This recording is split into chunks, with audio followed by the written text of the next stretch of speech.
There's no place to escape to. This is the last podcast. On the left. Side stories. From your blade. That's when the cannibalism started. Side stories. Yes.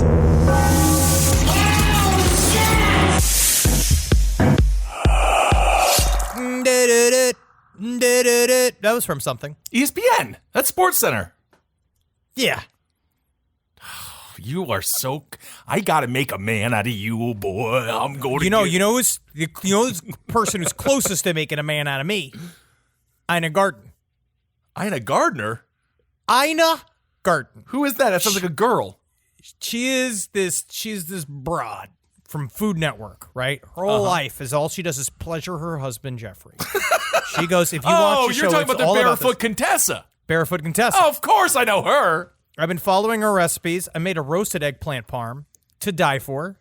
Made my wife stopped hitting me for a second, which is really very nice because I'm being chased all around the house. Maybe but, her hands were a little sore or something. The non-voluntary spanks. Yeah, do not talk about your weird pig is in the oven sex. I don't want to know. I don't want to know when you scream, "There's a pig in the oven," and then she comes out like she's the mom from Children Under the Stairs.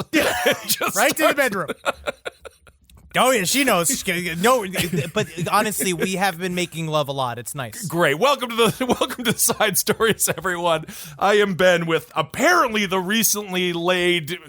Whoa. I don't want to think about the disgusting. Yeah. You're already, whenever you get excited or mildly hot, you turn pink. So I can't even imagine the California ham that you turn into after you have sex with your wife. But we're not talking about that. You should see the spirals. That just the creases and spirals in my body that form like a sweet, succulent Virginia ham. One could say she should be arrested. I heard. All right, so I got some information. Okay. So the reason why I saw that bike, the guy on a bike telling me acid, yes, was I guess there's a thing called Bicycle Day, April 19th.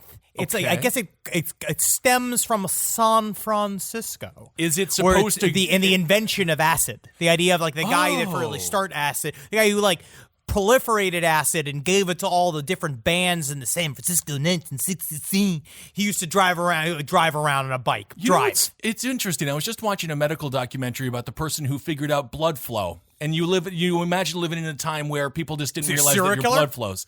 And yeah, what did he do? Did he just like stab a bunch of women? It's just like, it's amazing to see the crimson tears. Well, why are there so many? Why do they stop? Scream. There is no greater goth than a 1400s air quotes doctor who is just constantly in cemeteries trying to figure out the inner workings of the human body.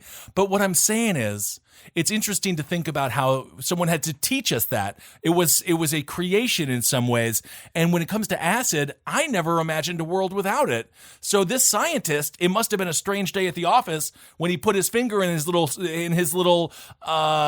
petri dish, put it up to his tongue, and it's just like, Eureka!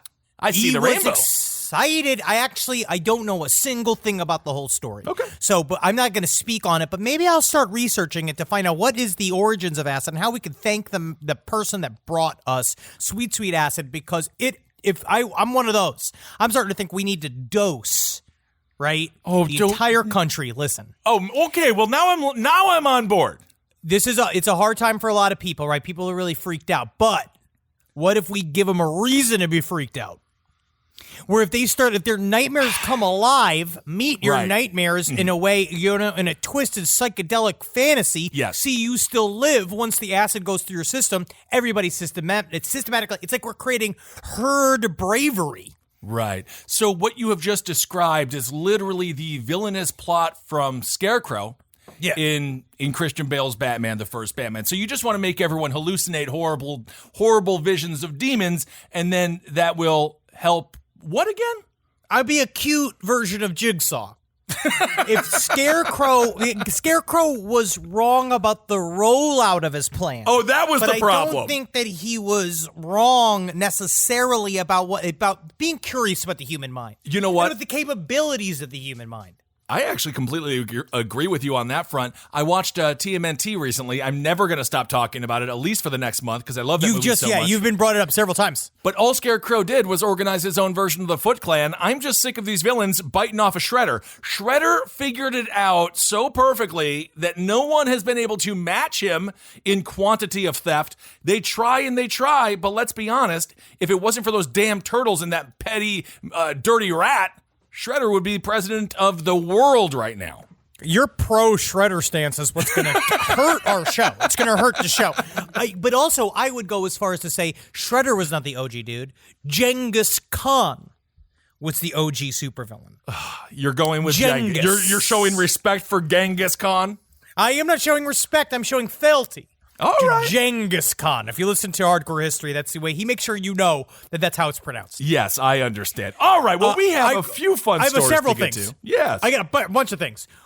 Wild responses on whether or not a woman can tell the difference between her vagina smell and others. We have several women. I'm talking about a dozen women who said that because of their lesbian experiences and the things that they have experienced in their times, yes, in fact, you can smell a different woman's snail trail on another man. Do not. If you want to. If you're looking for it. Obviously, you got to be looking for it. Because you got to get real close to the dick and the balls. It is the odor of a woman's romance sponge. I love it. Yes. Do not be disgusting. I love the juice. The juicier, the better. I've seen these documentaries. But of course, that's where all the pheromones are. That's where Merc's a man. You know, people always think about communication with the eyes, the ears, the mouth.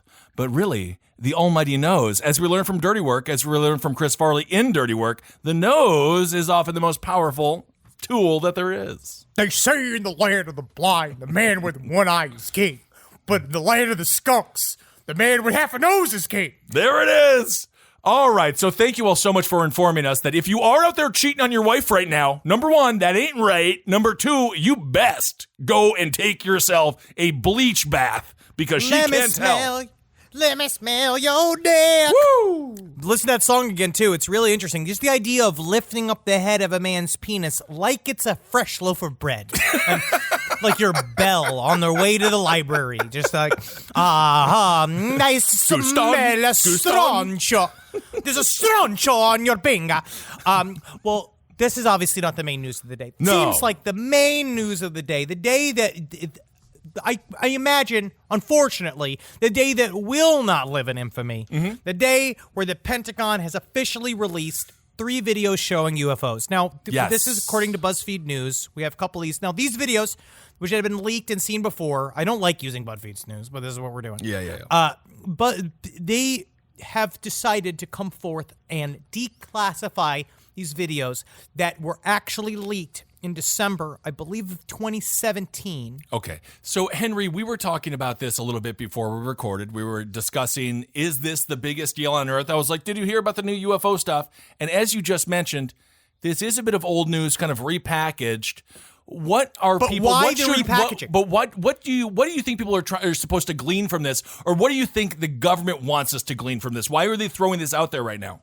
Well, according to their official statement, what they are saying is that they wanted to clear the air and say, and officially state, that these are indeed videos from the U.S. Navy because they are trying to get rid of the stigma on Navy pilots from reporting UFOs. Okay. Right? They're trying to make it a nicer, friendlier place to report UFOs, the U.S. Navy. And a part of this is showing, hey, what the government's trying to say is, look how transparent we're being. Right. Yes, these were already released. Yes, we already dealt with the blowback for them being released. Yes, we've already tried to discredit them. Yes, we've already told you that Luis Elizondo did not work for ATIP and all of his connections to the TTSA are based on total lies. Yes, this is also came from Tom DeLonge, which makes the entire ufology world so upset.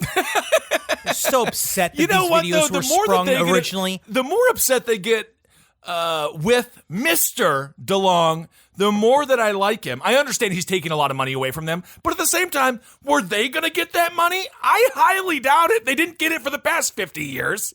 They're a little mad because he's eating up the bandwidth. He's eating up the media bandwidth. One thing about the TTSA is they're working on 2 separate programs, which we have not seen hide nor hair from, right? Okay. The one is this material science research, which they call the ATOM Research Project. The ATOM stands for Acquisition and Data Analysis of Materials, and the idea is they started this partnership with this company called Earth Tech International that is run by Harold Pudoff. And Harold Pudoff is now seen as a terrible name. Pudoff. Terrible. Pudoff. Yeah. Put it off your lap. Put it on my ass. Oh, my goodness. Get out of the strip club. Get out of the Lucky Double Lounge. I work for the government. Probably do. Dr. Pudoff. Okay. He actually worked for the NSA. He worked for Stanford University. He's kind of has a long list of various spook connections, and he also was a level 8 Scientologist for a long time. So Holy he believed hell. that he was fully clear. He was one of those, and now he is under the umbrella of TTSA. How high is level 8? My understanding is that's when you start to, isn't that when you see Xenu or you're forced to get anally probed or something like that? Isn't level 8 about the top of the top? It was, and the bridge keeps getting extended. For some reason, it's constantly under construction. But OT8, I think, is when you can see a pair of breasts without vomiting. Oh my goodness! That gets to the point where you're not gay enough that you can even hear a woman mention her vagina without striking her. Wow. So all right. These videos were packaged by the TTSA. They came out in December 2017. It's 3 videos which we have now seen quite a bit of. One was called you have the Tic Tac video, which we featured on our live show, lastpodcastlive.com. If you want to watch it this year during my UFO segment, we show you footage that was a part of the release of December 2017. Yes, absolutely. And thanks to everyone who put the images on Instagram and had all the nice words on Twitter. Lastpodcastlive.com. You can get our special from last year. We filmed it in NOLA, and it was a hell of a time. So hopefully that can help kill 2 hours of your life. They put out the videos. It's called FLIR, F-L-I-R, Go Fast, as in one word, and then Gimbal, G-I-M-B-A-L. These are the videos they put out. Okay. And so these have been leaked. But since then, they've done everything in their power to discredit them, to discredit Luis Elizondo, and there's a lot of holes there. And a lot of opportunities to discredit them. And when you say they, you're talking about the U.S. Navy specifically, right? Everybody. I'm talking about ufology. I'm talking about various branches of the government, all trying to say, number one, these videos aren't real. Number two, even if they were real, they should have been out. We shouldn't be watching them. It's irresponsible. And 3, like, what does this shit even show? So it's only because they don't like Tom DeLonge, though, that they had this. Don't you think these organizations would have been happy if Fat Boy Blurbot would have released them on 4chan or something? No, they were never happy that these were out, because what it does is confuses whatever messaging they're trying to say, or they've been trying to say since the 1940s about UFOs, which is, we don't research them, we did and it's done, and we don't care anymore about them, and none of us do. We never cared, and we still don't care, and I'll never care again. And then you find out that X comes back. Oh. Those UFOs are just there waiting, twinkling and waiting for them. But since those videos came out, that was kind of the spearhead of the TTSA movement. Of it, look, we got our hands on all this kind of shit. We're going to start these research programs. We're going to take all of these metamaterials, a chunk of what was called Art's Parts, which is a series of weird, like, chunks of metal and rock that Art Bell had accumulated over his years of hosting Coast to Coast AM. So they got a hold of a bunch of this stuff. Also some stuff from Robert Bigelow. Okay. And they were supposed to start testing it. They were also supposed to start building an app, a big kind of aggregate sighting app that was either called Scout, or I think here now they wanted to call it Vault. Okay. Right? So they were supposed to do all these things. They haven't done none of them. So I think the reason why people were mad to begin with was because these videos came out. It started off this whole kind of discussion of, we are going to start taking this seriously.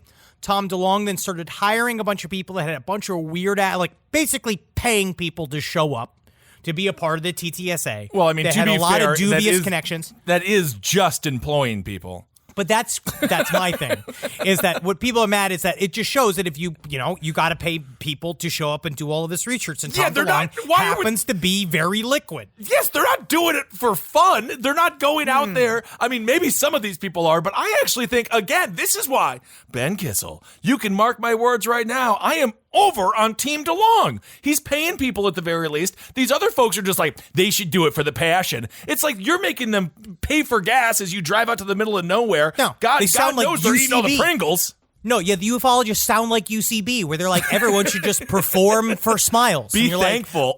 Like, yeah, and just be thankful for the opportunity. Where this is, but I get it. I see why it muddies their waters for them. Because now Right. they've got their TV show, Unidentified Inside America's UFO Investigation. They have, like, it's got a lot of cool a lot of cool footage in it. But, a lot of it's kind of yakety schmackety. A lot of it kind of makes them look all dumb. And you're kind of seeing how the TTSA was never truly that serious about the research arm. It seems that they're really, really interested on moving ufologists to television. And the problem is that there are people on the outside of that sphere that are not being included that are getting very emotionally hurt Oh, my. by the lack of inclusion. Well, it's almost like you got to do it yourself. You can't trust anyone in this business because much like when I was in jail for 24 hours, in mid-conversation, Ben Kitzel, goodbye. You don't say anyone. Bye. You just head towards the door as fast as possible. So this Love is what... we made a memory, but I got to get out of here before you start looking at my, and my asshole like it's an oasis. There was a man crying on his phone for 25 hours. Get the lawyer, Dad. What are we paying our lawyer for? I was like, you are making... we are in jail, buddy. You are really doing it. You're making our entire people look bad. But this is according to a Defense Department spokeswoman, Sue Gao. This is what she had to say regarding the release of these documents. After a thorough review, the department has determined that the authorized release of these unclassified videos does not reveal any sensitive capabilities or systems and does not impinge on any subsequent investigations of military airspace incursions by unidentified aerial phenomena. So the Pentagon has reached their hands up inside the guts of the drama of the ufology world, right? By basically saying like, okay, you got us, boom. Right. Declassified, we don't know what they are, congrats. We are now officially saying it, but it's kind of perfunctory at this point. It is just them saying a thing. They are coming out and claiming a thing because it was beginning to look more and more ridiculous with them saying that these are not our videos and that they were doctored. Right. It is a first in the fact that it is the government coming out and saying, finally, truly on the record, this is shit that we cannot explain. But if you notice, they've got funny little terms, right? They call it unidentified aerial phenomena, right? So they're moving away from the vehicle stance. They're moving away from anything about it being a ship or occupants. They're saying like, sure, yeah, they essentially got you legally where they can say like, yeah, if someone finally shows being like, that's clouds, or like, that's a bird with the head on. Right. Like, if they say that and they find out for certain it's just a bird with the fucking fat suit and hat on, We right? know what happened to the pigeons in Las Vegas. Many a pigeon died wearing those cowboy hats. Absolutely. You just add that to the COVID deaths list, Yep, as far as I'm sad. concerned. So at any point, if they are proven to not be vehicles, then you see, but we just called it an unidentified phenomena. Well, we didn't know what the hell it was. It could be plasma. It could be ball lightning. It could be all the other things that could be fucking swamp gas. If they figure out a way to pin it on it at some point. I think I got to carry some ball lightning right now. Better go to the doctor. My question to you, Henry, you believe that much of UFO experience is psychic. So isn't the phenomena term allowing that to be an interpretation of what these people are seeing? The problem is there are a lot of people that don't buy the phenomena concept. That was a big thing. As I was looking into the TTSA a little bit on my own, you really see how much of a stigma in the UFO world there really is against this idea of UFOs as a co-pro between these psychic projections of us and other intelligences, right? They don't like it. Jacques Vallée, though, now Jacques Vallée's on a fire because Jacques Vallée's falling under the umbrella of TTSA as well, because there's a lot of people that hate the concept of that they are not nuts and bolts crafts from another world. Like literally a physical thing that leaves a space station and comes to this planet. They don't like it because they can't replicate it in a lab and they can't prove it. To those people, I say, is pizza food? Yes. Is Jell-O food? Yes. Now, can't these things coexist? Absolutely. So I think that works. My other question, it's not so much about any of the this is just more of an emotional question. Is the UFO community just annoyed that the government is even talking about it, because doesn't that kind of take away a bit of the fun? I'm with you on that. I honestly think there's a lot to it, because then the story is kind of over, right? They finally like, great, congrats, right. It's identified. It's unidentified. There you go. What are you gonna do? Because now you have a bunch of people saying like, see, and then all of this happens during a time period where people are the least concerned with UFO storylines. They do not care. We have a superflu. It's easily buried underneath the constant ramblings of the administration. And everyone's just general malaise and fear right now. So who gives a shit that they finally said, yeah, there are UFOs, which is the first time. But the reason why TTTSA gets shit is called Harold Putoff. He's been calling for many years. He's been calling UFOs space poltergeists. Huh. Where he believes that it's the same phenomena as a poltergeist. Like, it's all the same shit. But what we're seeing is like, this is their example. The U.S. Navy has come out and filmed a bunch of these weird little blips. We know that they have some sort of physical hook. We know that they got picked up by their weapons tracking technology. They have mass. They are traveling. They are there, but then they disappear. Right? Then they immediately go away, which is a very difficult thing for the U.S. Navy because they don't know why. I also think it's interesting that all of this happened. These videos were all taken during training sessions. So what you're seeing is these things. Interesting. Which is what I was talking about during the Rendlesham Forest episodes. My belief is that it's some kind of phenomena, either intelligent or not, that is mimicking us. That is watching our planes and operating like planes. All right, well, I can see the audience member putting their gun up to their temple right now, about to pull the trigger, so we better move on from UFOs. This is important shit. This is important shit because, we can't get a UFO in a net, right? Maybe but not. We can't get a UFO in a net, but for some reason we can get a UFO knot to take us up into space and drain our fucking balls against our will.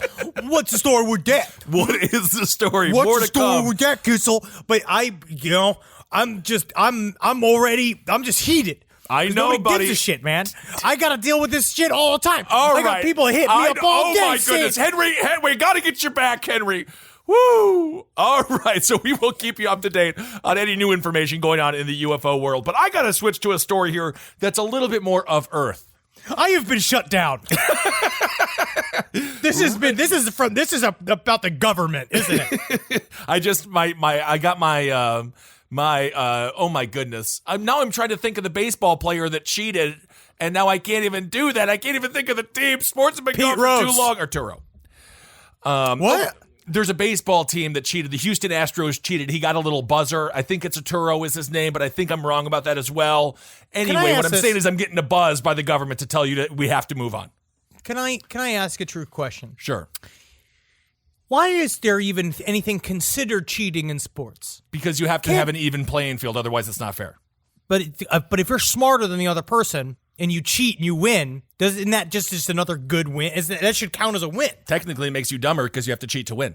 Why is that? It's actually the opposite. I thought I'm working smarter, not harder. Well, that's why you would be good in the military, but not good in, or maybe you could play for the New England Patriots. But I'd be great. It's a military great concept. at New England. What would I be in the New England fucking Patriots? I think you would just be the ball. They would snap your little butt. Hey guys, how about we do a little bit of the deflate thing first? Huh? I've been sitting on my ass for the last fucking 6 weeks. Squeeze them. Send them to the squeezing room. It's just the corpse of you and Aaron Hernandez. All right, so let's move on here. This is coming in from ABC6. This is a local news story, so you know it's going to be good. Runaway pig leads police in Connecticut on a 45-minute chase. Insert all the puns you want about the pigs chasing a pig, and also the fact that this pig, it took these cops 45 minutes to catch this pig. So this was It's hard, man. It's hard to get a pig. Was it all greased up? I think it was just a pig. This was in Stamford, Connecticut. The police struggled to get this pig. The runaway pig led officers on a wild chase. It took 45 minutes. They even had the pig surrounded at one point, but the pig managed to slip through and get away. Stamford police posted a video of the pig chase on social media. This is what the police had to say. Again, I hate cute cops because they're not cute. They'll shoot you.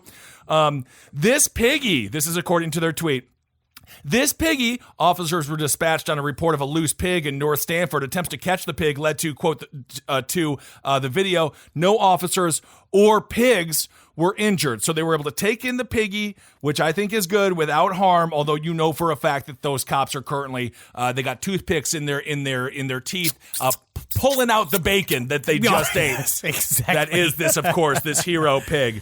So we got to say, upon further investigation, when we got Senior Pig back to the police station, we did discover it was, in fact, Chris Christie of New Jersey.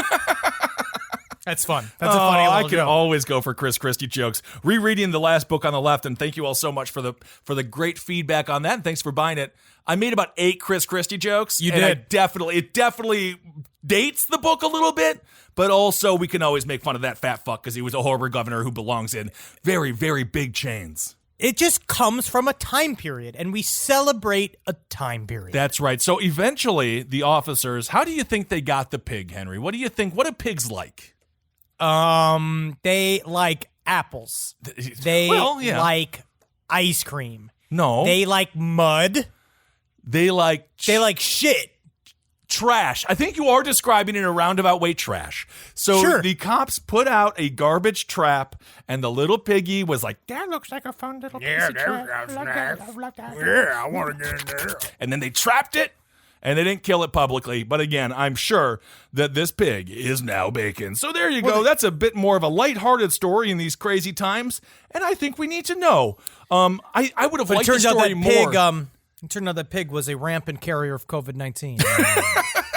All those police, they took back to the family, and thus, once again, Senior Pig has become patient number 1. Oh, poor piggy. But otherwise, Stamford Police, not a bad day at the office, although you know one of the officers that caught the pig is currently on a hell of a whiskey bender because it ain't easy being a cop on the streets during a pandemic. There's a lot of paperwork, yeah, but sometimes the things I see, man, just watching him kick his hooves against those anklets is one of the saddest sights I've ever did. I just wish them pigs. He was strong and young enough to get a job. I wish that he could have done it. I think so.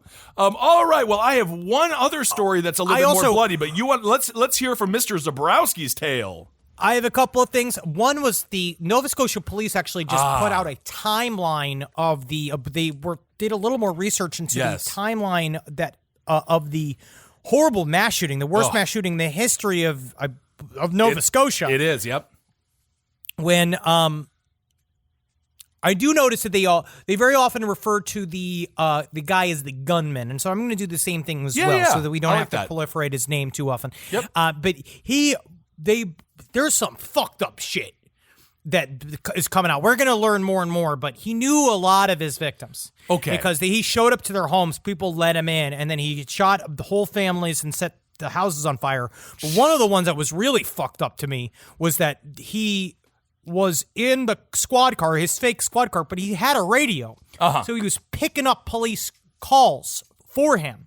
So someone was calling for backup from the last shooting spree that he did, and he showed up to the cop. And the RCMP cop car rolls in, and he thinks it's his backup. Get out of here. And he comes out being like, hey, what's up? Like, this is, again, the story last week. Guy dressed up as a Mountie with a Mountie car, drove around, he killed 22 people in Nova Scotia. Yes. This other Mountie sees him get out of the car. He doesn't realize it. The guy just opens fire and shot the other cop. And the other cop had run away thinking it was his buddy. Wow. Really fucked up. So this guy had balls of steel in the pussiest of senses, but the fact that he would go to the scene, he must have known that this whole thing was going to conclude with his own demise. He wanted it. Yeah. I think that he wanted it. I mean, again, we don't know anything about the shooter or why he did it. They simply have just taken down his very crazy denture sign from his denture office. Have you ever seen it? It's like a big pink smile with big teeth on the side of it. Psychotic. They took it all down. Honestly, it's kind of fun until then he kills a bunch of people, and then it becomes very menacing. I don't trust a big grimace. I don't trust a dentist. They're far too comfortable inside of people's mouths. They have the power of not just, do you remember when sexual assault was just a plot in a sitcom? When Jerry Seinfeld went to his dentist and his zipper was always down, and I think the dentist was jerking him off, and it was more of a lull, raffle kind of situation. No, we're taking things more seriously in upcoming generations, yes. But yeah, it used to be really funny just imagining the idea. There used to be a common laugh of a dentist putting you out and then sticking his dick in your mouth while you were asleep. But now we know that that's rape.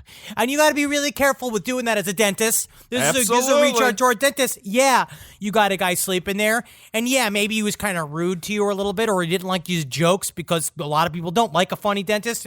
But you have been since offended by it because he wasn't laughing at your jokes. Well, you had a fucking hook in his mouth, and now he's asleep. And you look at his big open mouth, and you're all big and engorged because all you could think about is sticking your fucking cock in there. Sure. Now, I'm gonna say to you, hey, let's just think about how you'd feel if someone put a penis in your mouth while you were sleeping. You know what I would recommend, and I don't know if this is possible, but if I was a federal judge or even a local judge, and I find out that someone gets hard because their patients are unconscious, I would attach one of those fish. You know the fish, take me to the river. You know that fish, the talking head fish that turns... Billy Bass. Billy Bass. Every time that person would get aroused, and I don't know how I would orchestrate this, but I would have a small trigger on his erection that would then trigger Billy Bass to sing Take Me to the River, and I would have it turn and look right at the dentist. Guaranteed boner eraser. I wonder, I hope it's not, or you start transferring your boner to the Billy Bass, which is fine, That's actually. fine. Yeah, that's actually fine. It's going to mess with the song, but... Stop putting your penis like made spaghetti into another man's mouth and taking a picture of it, dentists. Stop doing it. I for agree. A second. I agree. Now, I have another more simple story. Okay. This comes from The Sun, everybody's favorite paper in the UK. We know, guys, how much you respect it, and we know how much you love it. This is an old story, but I just want to say the headline. Okay. The ghost of a masturbating ape haunts the hallways of a grand country estate in Dorset. Well, it can't be old. If it's a ghost, it's timeless. That's what I'm saying. Titillated tourists can often hear the saucy specter laughing while masturbating in Anthelhampton Hall in Dorset, near Dorchester. Dorchester? Nailed it. But apparently, the lovable ape's afterlife antics have helped the hall to be named as one of the most haunted houses in England, after being listed on We Buy Any Home's list of the 9 most ghostly properties. I just want to say this. The estate's motto is, "He who looks at Martin's ape will look at him." The 15th century house was originally built by the Martin family, whose crest featured an excited monkey sitting on a tree stump. And ever since, the horny ghost of Martin's monkey has hunted little do you know, that's not a tree stump. It's a full tree. That is a tree. But that is inside of that monkey. It is up to his clavicle inside of him. He said, we heard that Martin the monkey, who haunts the house, loves to scratch his privates while swinging around. We didn't see him, which is a shame, because it would have been a real sight. Apparently, he's not terrifying. Quite friendly is what we heard. Yeah, because he's masturbating. Sure. But according to local legend, the unconventional Martin family did have a pet ape, which was free to wander the halls. And when one of the Martins' daughters had an unhappy love affair and decided to kill herself, the compassionate monkey began following her around. When she climbed the head of hidden stairs to a secret room, the ape trailed behind and watched as she took her own life with the door bolted. By the time the family searched the house and grounds eventually located the room, the ape had starved to death next to her body. I don't know if we came all over it. I'm not certain if that was a part of the ghost story. I don't know if it started masturbating when it was an alive ape or was just so bored in the afterlife. Why didn't the monkey just eat the corpse? I don't know. I honestly do think that it would have. I think that a lot of this is being cleaned up for radio. Because I believe you can imagine feeling just a small puff of air, though, like when you go into the doctor and they try to see if you have whatever that eye problem is when you go to the eye doctor, try to see if you got the cloudy eye. Glaucoma? Yeah, they're just like I can just feel that on my face and be like, masturbating ape, do not come on my face again. This isn't one of your bukkake videos. I'm a man. I'm a man and I will ask to be come on. And that's how I will receive it. All right. Well, let's move on to a much more disgusting, serious story here. It does involve death. As we've talked about before, this time period is driving a lot of people insane. Perhaps they would have killed their spouses anyway. Maybe they wouldn't have. I would err on the latter. This is coming in from New York. A man accused of Man accused of killing wife was allegedly dismembering her when police came to check on her. Now, I am a massive advocate for innocent until proven guilty. I will say this. If you are found dismembering your wife, think we can get rid of the word accused or allegedly. We can just jump a few steps and say the man who murdered his wife. And the guy, if he sees you, you murder in the middle of dismembering your wife, and then he gives you a Snickers, you know what I mean? Because then you're like, my get gun, you were hangry. Also, that is very difficult because you can't be like, I found her like this. No, you can't be. Although I think yes, I did indeed. Yes, her name is Deborah Potato Head of the Potato Head family, and some of her parts do come off, but the arms are not supposed to, sir. No, and she is not a potato head. She is a person. I do think the hangry defense would work in Dallas. There are big folk in Dallas. We love Dallas. There are bigger people, and I do think if you do not feed them regularly, then they have the right to kill you.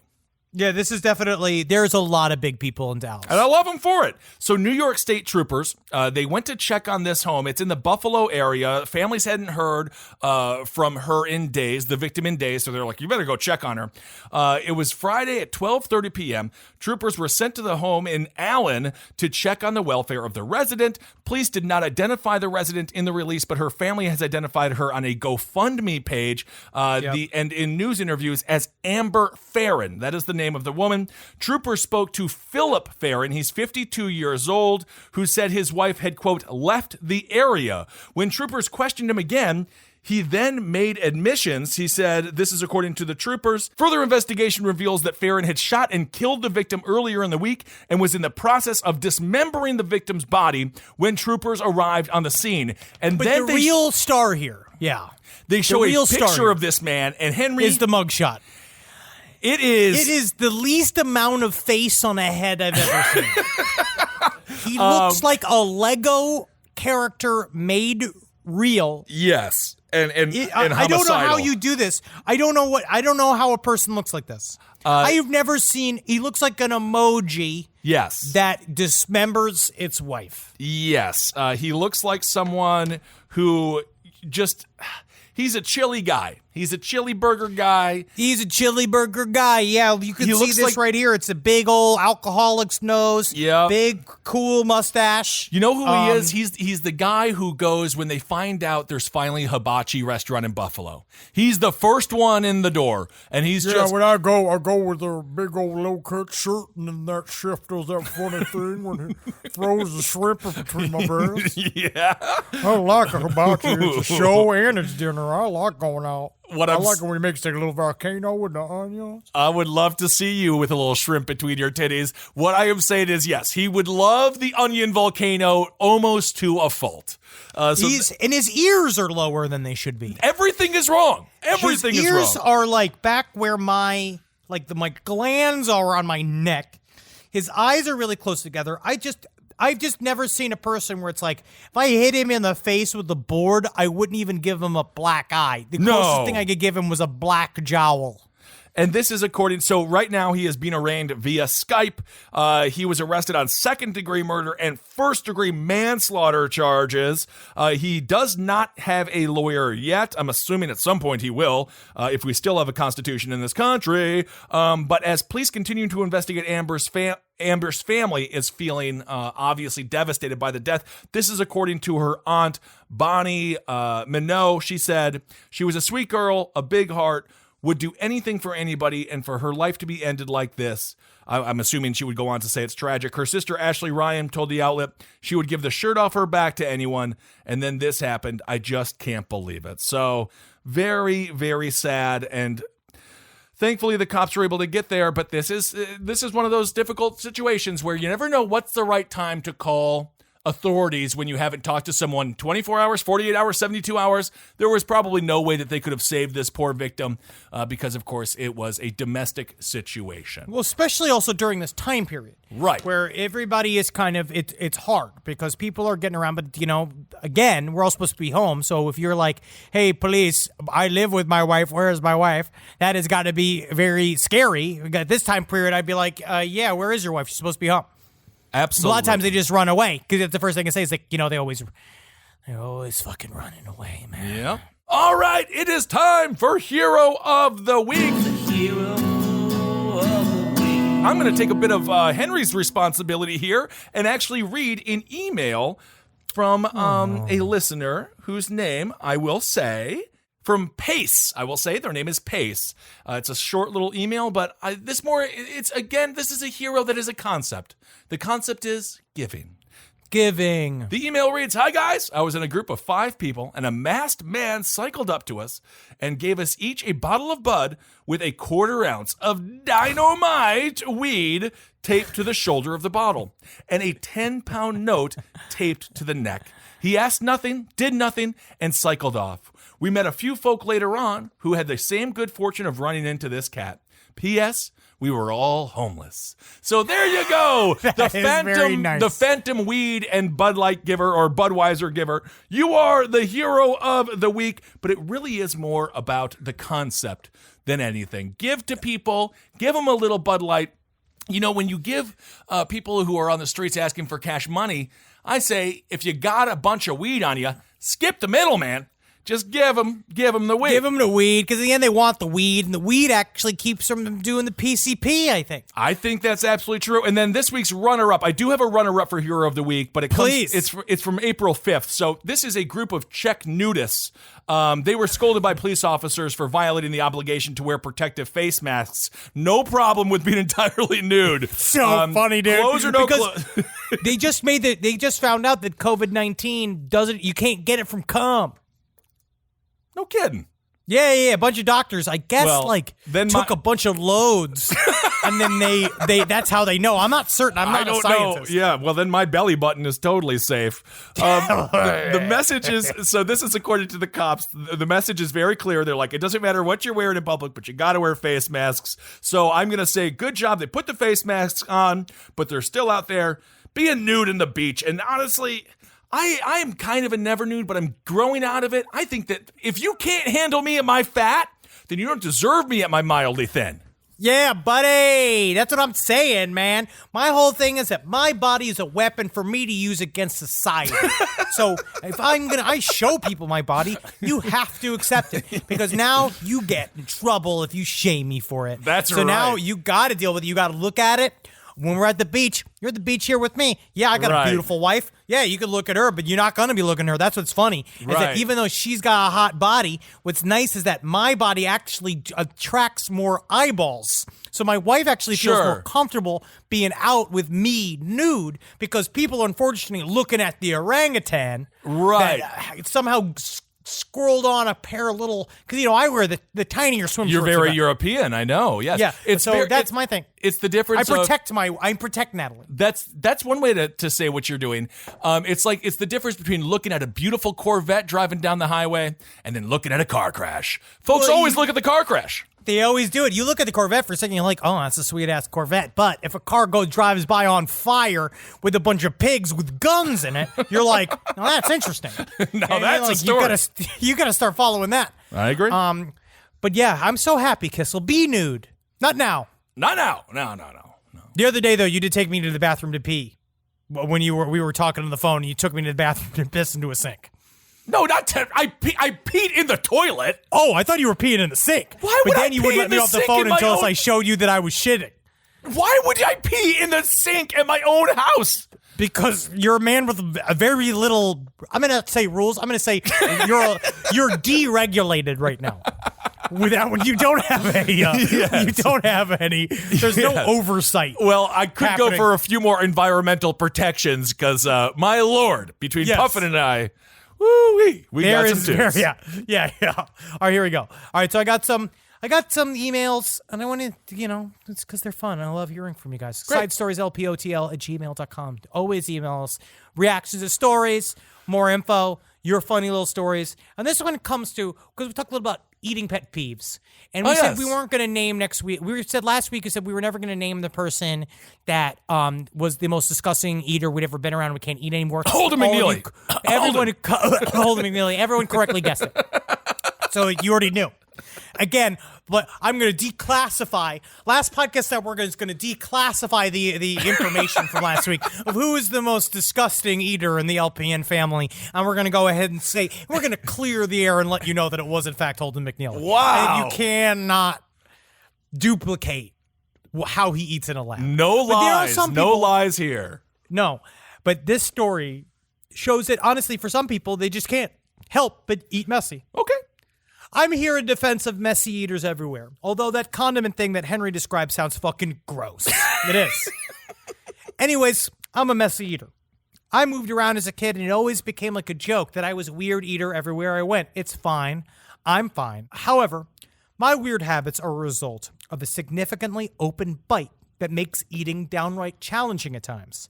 I can bite into an entire piece of pizza and not actually make contact with anything because my teeth only actually touch in 2 places in the very back. What? When I try to eat a sandwich, I just get bites of bread and then all of the insides fall onto the plate.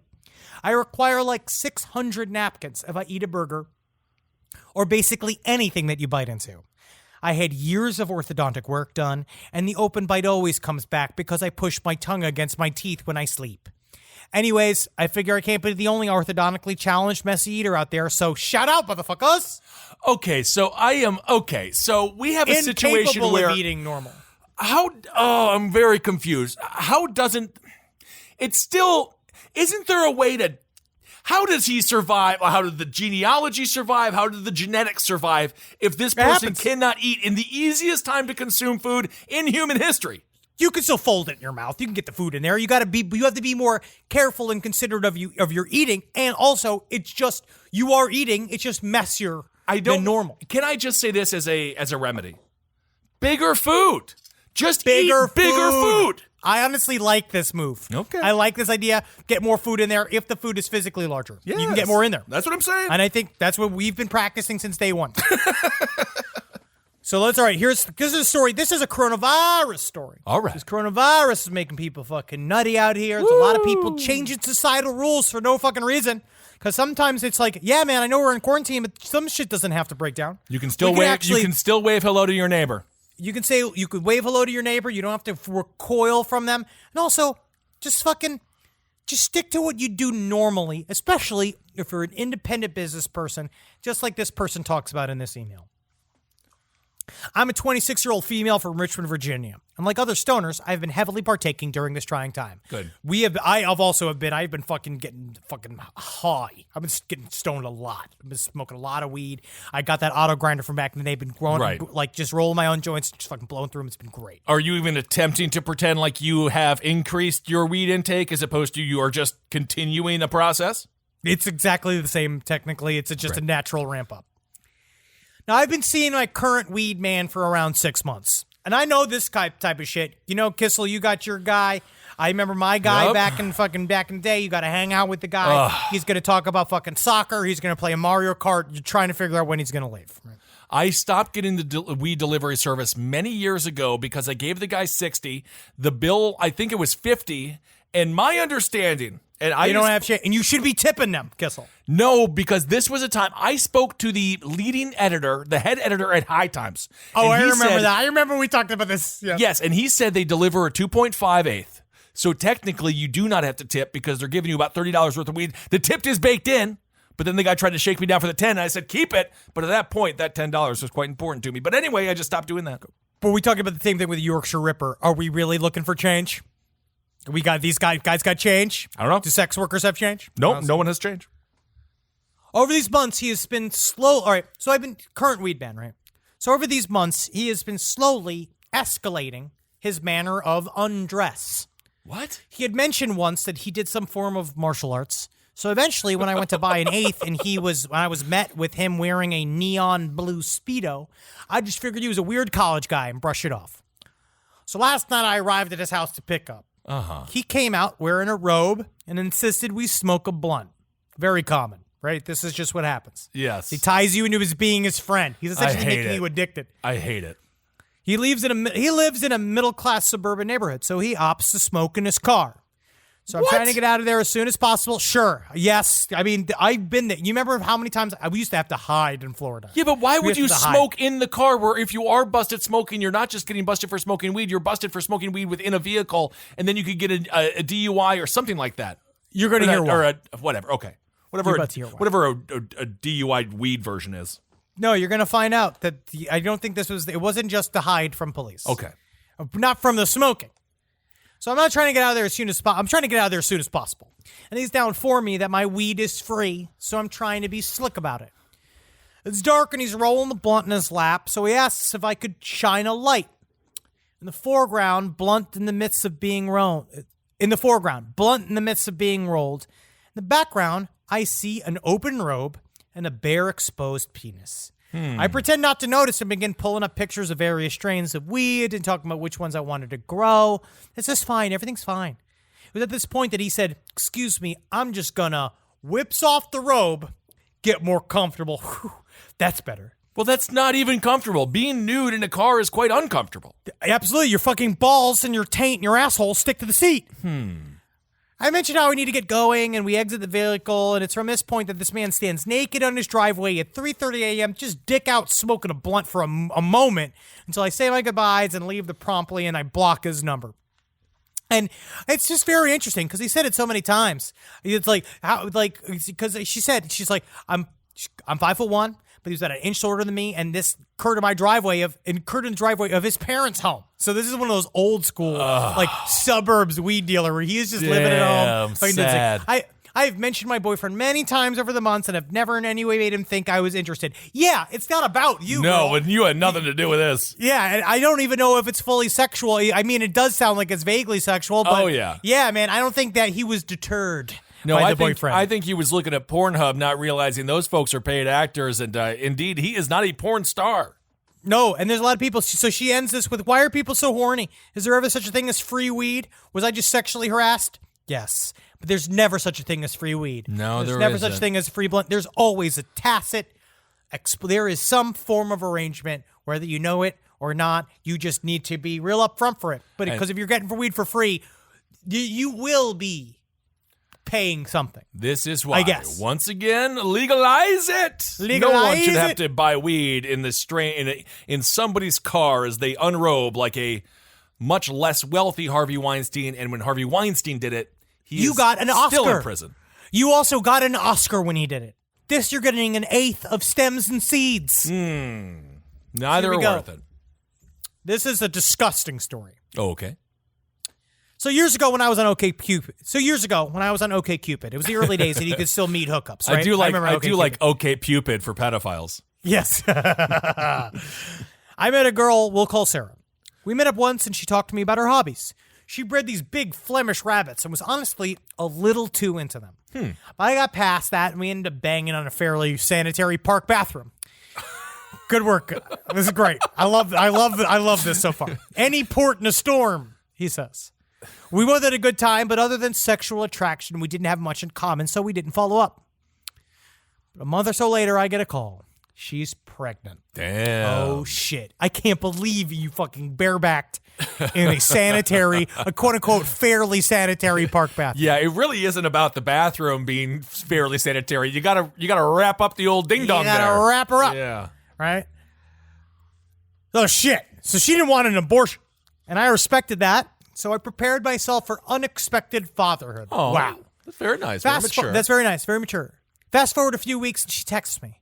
She had a miscarriage. Now, I had mixed feelings, as one often does in this situation. But what she told me next horrified me. She shared with me that when it happened, she expelled what was pretty recognizably a fetus. She went on to say that she didn't know what to do with it, so she just fed it to one of her rabbits. Oh, my God. I was like, the fuck Stop did you this say? story. I'm going to throw up. Eventually, what are she you said talking siblings. about? This is her reason. Everything she said, siblings often absorb the other twins, so in her mind, it was poetic. Her rabbit child was getting nourishment from her human child's remains. Oh my God. No. But they never spoke again, apparently. Apparently, he cut it off. I understand. And dare I say, you know what? Everything happens for a reason. Maybe this woman wasn't best fit to be a mother during this time period of her life. I think that is absolutely disgusting. It's like when in the movie Hannibal, when the guy feeds the people to the pigs, you can't be feeding any biological waste to your damn animals because they're going to go crazy. And now you know what these freaking rabbits want? Flesh. I can't imagine. Like, be honest, when I first read the email, I was thinking it was going to go more towards the angle of the rabbit started eating her pussy. And I actually was pleasantly surprised by the right turn that angle took. It's all about expectations, I think. Isn't it weird how that was the good one? You know what I mean? I also wanted to read a little bit of this story, a couple chunks of the story. Okay. This is one of those really scary, like, haunted house stories that I really enjoy, but I just wanted to read a couple chunks of it because I thought it was interesting, and I just love it. You know what I mean? And the only person who died, so this person lived in a house in Superior, Wisconsin. Oh, of course, I know Superior. It was originally an old farm home that was brought to town on a truck and set in a new lot when the town was first established. So that's just straight up old school. Okay. Right? The only person we knew dying in the house was my grandpa, who died of a brain tumor before I was born. There's just some weird, they said the whole family just saw a bunch of fucked up shit in the house. There's a couple of examples.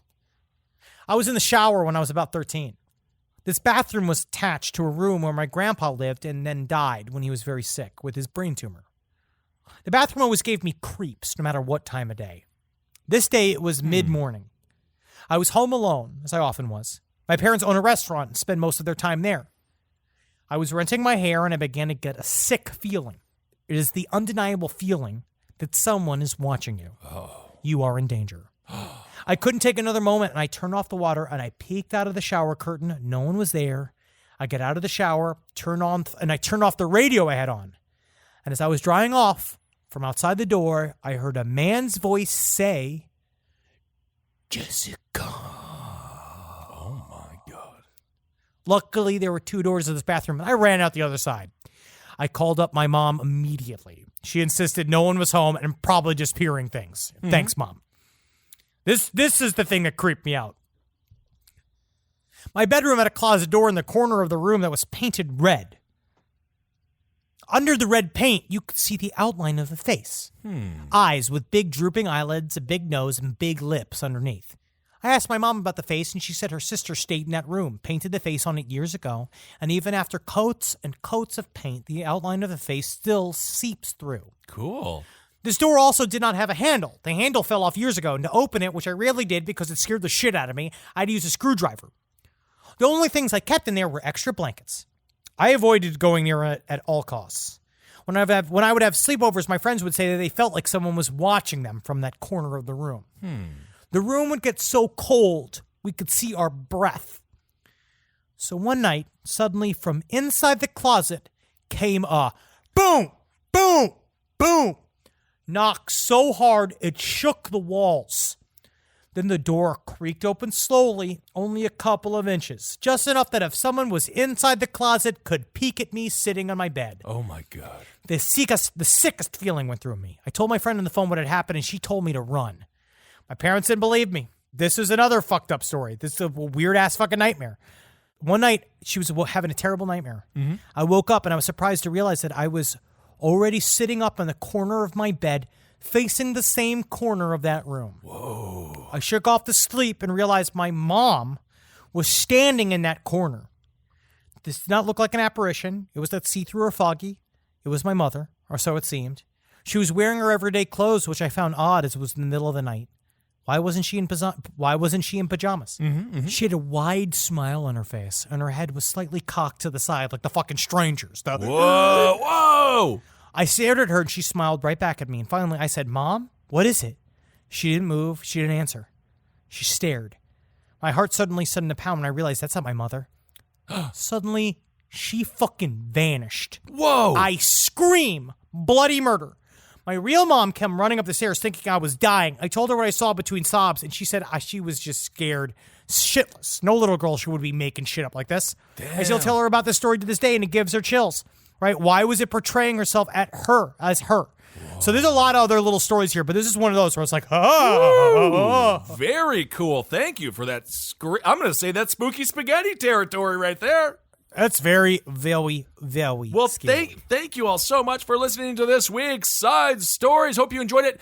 Thank you all so much again for buying the book. You can get the last book on the left. Go to IndieBound, support your local indie stores. And our live show is out, lastpodcastlive.com. We had such a great time last year traveling the world, perfecting our craft. And I think you'll enjoy the humor.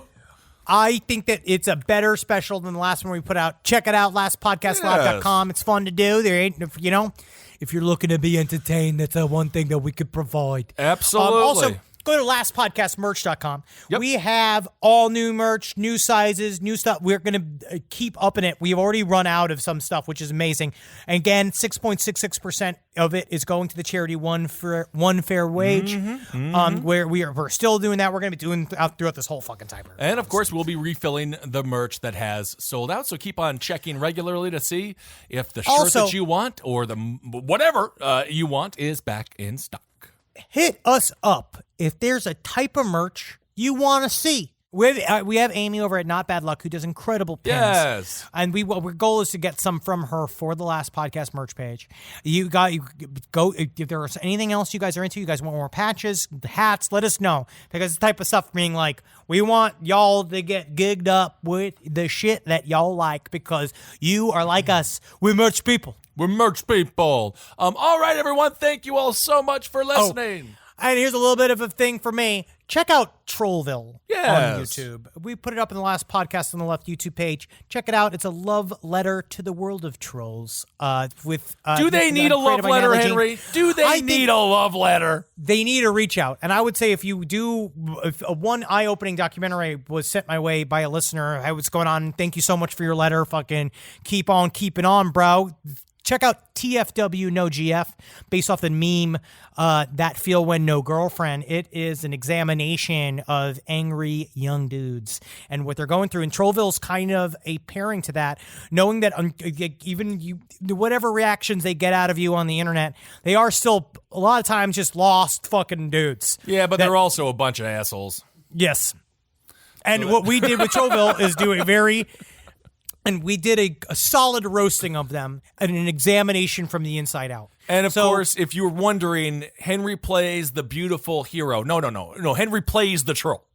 I am the troll. Yes, a young Tobey Maguire, which is really fun. I love that. But guys, live. Live, L-I-V-E. Woo! That's the sound that we'll make when we can all go outside again. Yay! Love. Find new interesting ways to make love. There's so many ways. There's Zoom. You could jerk off on Zoom. Yeah, but does that you make could you jerk love? off on Instagram Live. You can jerk off in front of all your followers. I don't think that's a good idea. And then laugh with them. All right, everyone. Thank you for listening. Never forget. Hail yourselves. Hail Satan. Magustalations. Indeed. Oh, also, if you haven't been watching, you gotta watch The Last Dance, the documentary about the Bulls. It'll motivate you. And it's really cool. What? It's called The Last Dance. It's about the Chicago Bulls, Henry. Oh, I thought you said it was about like ballroom dancing. No, it's about the what Bulls. are you It's watching? not. No, it's not The Last Waltz. It's called Last The Waltz is the band, man. It's a great documentary. I can't wait to watch it. MJ. Kobe. This show is made possible by listeners like you. Thanks to our ad sponsors, you can support our shows by supporting them. For more shows like the one you just listened to, go to lastpodcastnetwork.com.